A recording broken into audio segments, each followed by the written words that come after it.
Well, welcome back to MINDtalk, where we like to bridge the disconnect between what brain science knows and what people do. Well, what I'd like to address this week is the subject of depression.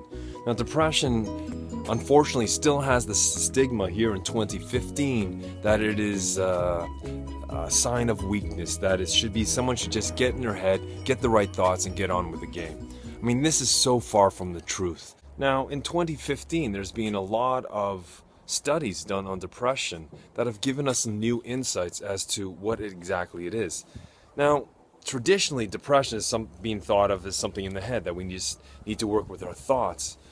But what the studies show us is that maybe depression is much more than that. Maybe it's also part of the body. Now, at some point, each and every one of us feels under the weather. We get sick, we get ill from the cold or flu.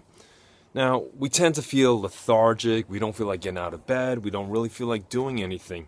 We just want to sit in front of the TV and relax. Sometimes we don't feel like doing anything at all. Now, this is what psychologists call sickness behavior. Now, sickness behavior, when we look at that with people who have depression, is very similar to those of us when we feel under the weather. So this got people thinking, this got researchers to think, well, could depression actually be more than just what's in the head? Could this be a physiological response? They asked themselves, might there be something in common?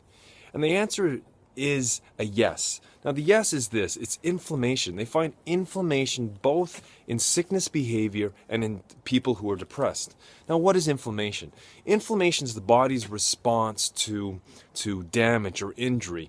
And what it does, it calls upon the body's immune system to respond as quickly as it can. Now, there's a family of proteins called cytokines that sets off the inflammation process in the body, but also triggers off the sickness behavior in the mind.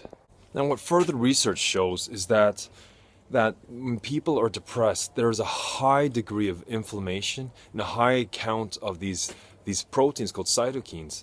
Now, what evidence suggests is that people with rheumatoid arthritis, which is basically the inflammation around the joints, also tend to be much more susceptible to depression. Also, cancer patients, those that are taking certain medication to increase the inflammatory response to fight cancer, also have a greater likelihood, more than normal, to fall into a depressive state. Well, this led to them asking the questions, well, what is causing the inflammation? How can we prevent inflammation? Now, one of the studies looked at the actual diet of certain people. They found that people who had a diet high in sort of trans fats and sugars tend to increase the body's inflammation, which meant increasing a great degree the fact that they may get depression or exacerbate the symptoms of depression. Now, at the same time, they studied people who had much more healthier diets that contained a lot of fruits and vegetables, fish, which contain fatty acids such as omega-3, which tend to hold at bay the inflammation and also the amount or the levels of cytokines in the body. Well, what some other research has also recently shown is that if they create a combination of antidepressants and anti-inflammatory medication, there's a significant decrease in the symptoms that people feel with depression. But they also found that there's a greater amount of people who are responding to the treatment of the combination of these medicines.